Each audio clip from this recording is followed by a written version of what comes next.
Alright, here we go. It is spoiler time. If you have not seen The Rise of Skywalker yet, please leave. Do not spoil yourself. This is a movie you want to see in theaters. It's a very good, enjoyable Star Wars movie. You have been warned. Let's talk some spoilers.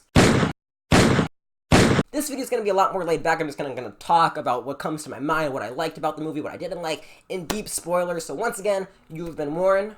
Alright, I'm going to give you one final countdown, and then we're going to get straight into spoilers. 3, 2, 1. Rey is a Palpatine! Very early on in this movie, they established that we will find out more about Rey's background, and I think they're on Pisana, that desert planet thing, and he's like, what's your last name? I would love to know your last name. I'm like, we're gonna find out about it. And initially, I'm like, dang it. Last Jedi did something really beautiful and powerful. Kylo Ren extends a hand saying, dynasties don't matter.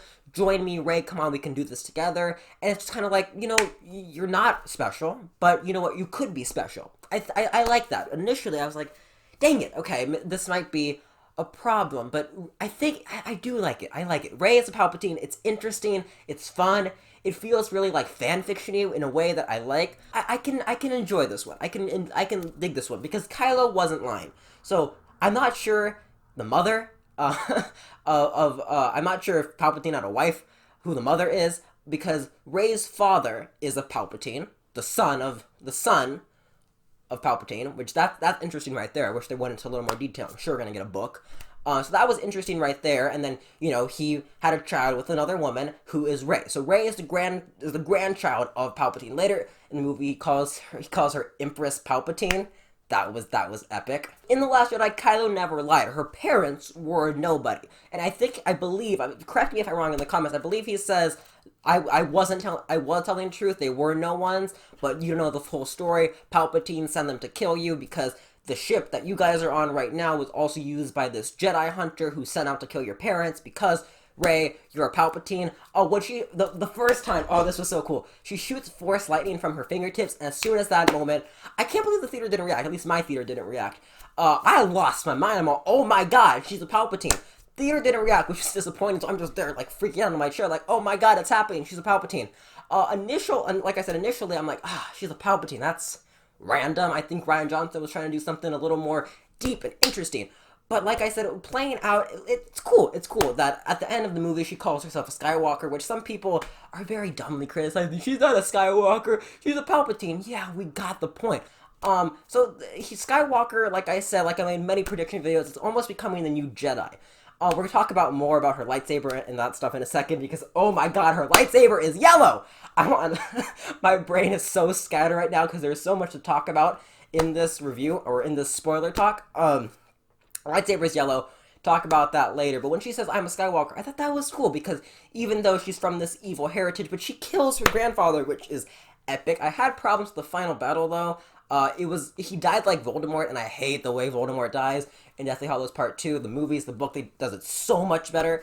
But in Deathly Hallows Part 2, Voldemort just goes like confetti. That's what happened to Palpatine in this movie. I did not love how he died, but oh my god, the scene leading up to his death is one of the most powerful and beautiful scenes in all of Star Wars. I'm going to play a little bit of the scene and bring down the pitch and the coloring so Disney does not kill me, but this is the scene I'm talking about.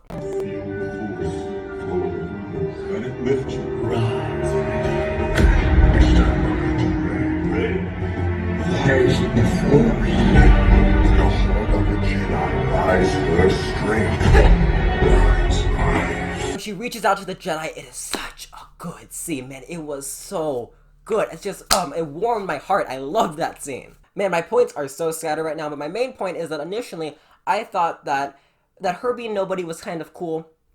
And when she shot the lightning from her fingers, I'm like, ooh, okay, so she's a Palpatine. And initially, like I said many times, I wasn't crazy about it, but I can't say I love the choice. I do think it's an interesting choice, and for this movie, I liked it, I enjoyed it, I accepted it. It would have been cool, not gonna lie, it would have been cool if she just was a nobody. If she just was a nobody and the Force connected with her. I think that could have been interesting, but this was a lot more fan servicey and far more enjoyable, I will not lie. Alright, Reylo. Let's talk about that. Okay, Reylo's a thing. They kiss. Not gonna lie, hated the kiss. The kiss did not work for me.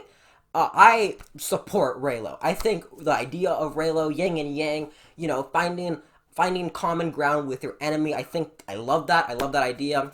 They both have great chemistry, but the kiss did not work.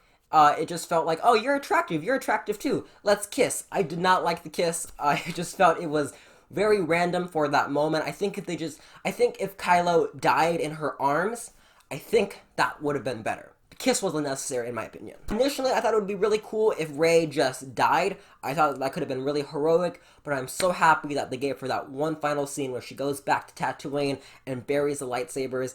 I love that moment. But also, I love that Kylo Ren is redeemed. I love that he dies as Ben Solo. That's so powerful and beautiful and shows that even the most evil of people in this universe can be redeemed. I love his little Force vision that he has. He has a final conversation with his father, Han Solo. It's not a Force ghost. I think that's a Force vision. I'm not clear about this. No one can seem to answer this.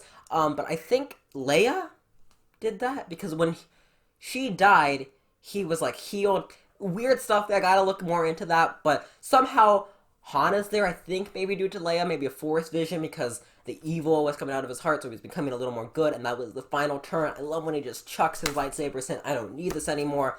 Love that. And when he called Han Solo Dad, oh my god, that was so emotional. That is also correct. Leia dies in this movie. That was expected. It's incredible how she fit in this movie. They did a stellar job incorporating her. Of course, Carrie Fisher passed away, very unfortunately. They did a fantastic job incorporating her into this movie. It never felt awkward. It's like there was obviously some scenes where they had to edit it because they had to do more because she was not there. I love seeing her train as a Jedi. That's cool that she actually did train as a Jedi. It makes sense, but she never went the full Jedi route. She just kind of... she was a Jedi, which is interesting, because I don't see Leia as a Jedi. I feel her more as a Force-sensitive general, but no, they show her training with a lightsaber and fighting Luke, like sparring. It was cool. It was really cool. I love that Rey gets her lightsaber. But anyways, once again, tangent. Leia's death, that was beautiful. Oh my god. Oh my god, the death didn't hit me that hard, I'm just gonna be honest, but Chewie's scream when she dies, it was more haunting than when he screamed and Han died, because he's on his knees, he can't get up, it's like this big, fluffy, adorable monster just like losing his mind, getting so emotional. That was so sad. Luke is in this movie. He doesn't do much, but I love his little Force ghost. Like I said, we knew he was going to be a Force ghost in a couple of videos like months ago in the summertime. I made that video talking about Mark Hamill, basically spoiled that he's back in the movie and a Force ghost, which we all kind of expected. It was great to see him back. I love that lots of this movie felt like just a boxing match between directors. Like, oh, you did this way, I'm going to do this way. Because I will say, my biggest complaint about this movie isn't anything about this movie. It's that even though I adore The Last Jedi because it's a very interesting and different Star Wars movie, it feels weird. And you have this epic start of the saga being Force Awakens, very reminiscent to older stuff. It's very nostalgic. And then you have this kind of experiment right in the middle, which is The Last Jedi, and almost a setup for a different vision of the finale. And then you have another J.J. Abrams film. J.J. Abrams and Rian Johnson are polar opposite directors. So I'm not gonna lie, lots of this movie is lots of back and forth, like, oh, you did it this way, I'm gonna do it this way. Oh, take that. Lots of it felt like that, which can slow the movie down because lots of it was course correcting. And even someone who loves The Last Jedi, I didn't mind lots of the course corrections because they course corrected things that, you know, I would be fine if it went either way. Last Jedi is a movie that I've come to love. This is a movie that I've just straight out enjoyed. When leaving The Last Jedi, I was thoroughly disappointed. When leaving this one, I just was pumped. It was a fun, entertaining Star Wars movie. The Last Jedi was a lot more to chew on. There was a lot more interesting decisions that some could call bad. I've come to love them and like them and appreciate them. But this was a lot more fan servicey in Star Wars in a way. A lot more enjoyable to watch in theater, I'll say that. Anyways, I had a whole point to that tangent. Rey tosses the lightsaber into this big pit of fire, and then Luke comes out as the Force ghost and picks it up and says, that is no way to treat a Jedi weapon, and that was epic. One of my biggest problems with Luke's character is when he just chucks it over his shoulder, and I love that. It's kind of like, haha, Rian Johnson.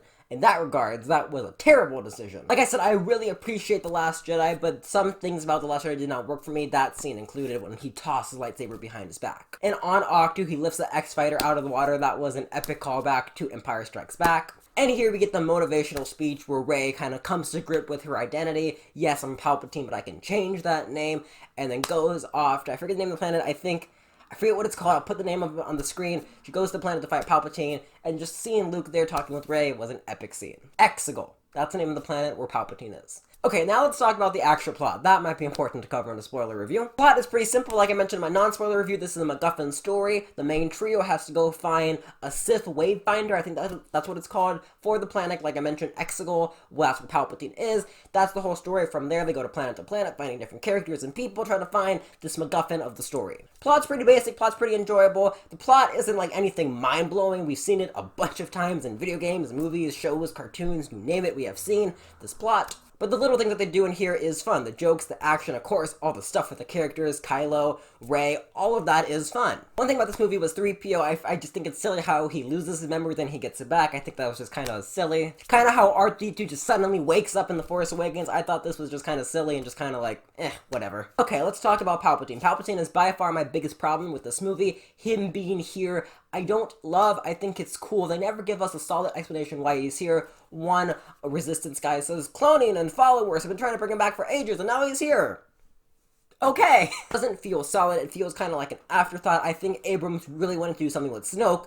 Rian Johnson clearly didn't want to do anything with Snoke, so he's like, dang it, what can I do? And then he just brought back the Emperor, but he gave us really no explanation. Also, this is a really bizarre complaint. The opening crawl, I feel like some of that stuff we should have seen. Like, the first, sentence, I think, is like, the dead speak. I'm like, we should see some of that.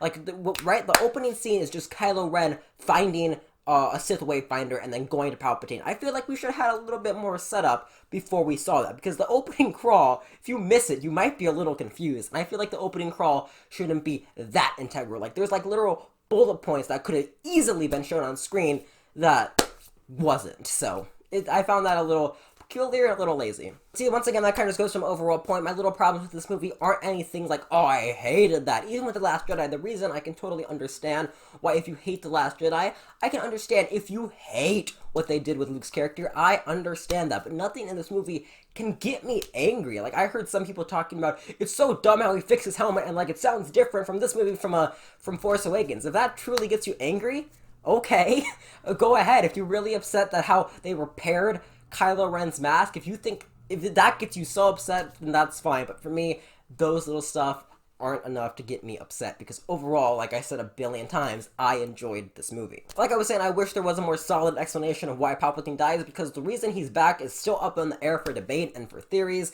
And also the way he died in Episode 6 was so much worse than how he died in this movie, so he could still easily be alive. I think they really need to flesh that out, so I would say without a doubt, that is my biggest problem with this movie. Final battle is awesome, like I said in my non-spoiler review. Some parts of it are straight up ridiculous, but overall, it was pretty fun. Also, this is a nuanced complaint, but the final battle should have had more light. It is such a dark environment that I would have liked to seen more lights. The reason the Praetorian Guard scene works so well is not only is it just epic Jedi stuff, it's just it looks beautiful. You can clearly see what's going on. The coloring is fantastic. Here, it's what's going on? And not that bad, but it's just a little more light would have been appreciated, is all I'm saying. Also, Rey's theme is fantastic. I absolutely love Rey's theme. It's one of my favorite scores in Star Wars ever. It's so catchy or memorable. It's has this beautiful whimsical strength to it. It's very whimsical, but in a very strong way, and perfectly fits Rey's character. I love it, and at the end, when it kind of plays a slow version of it, when she's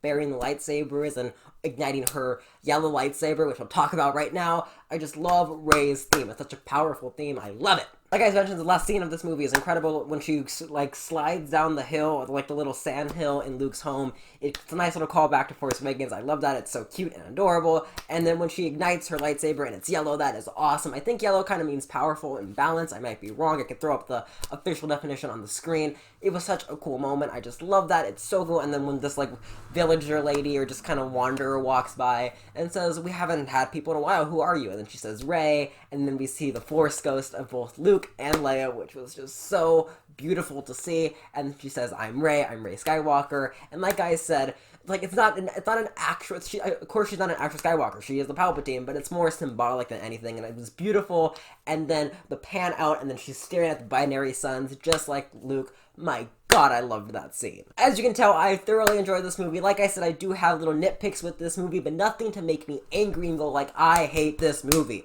Nothing in this movie did that for me. I am going to see this movie again on Monday, so I'm going to do like a second viewing spoiler talk, just talking about little things that I noticed or thought about the second time I saw it, so stay tuned for that. Also, my Star Wars ranking video is coming, so also look out for that. If you enjoyed this video, please give it a like and consider subscribing, and I will see you in my next Star Wars video. May the Force be with you.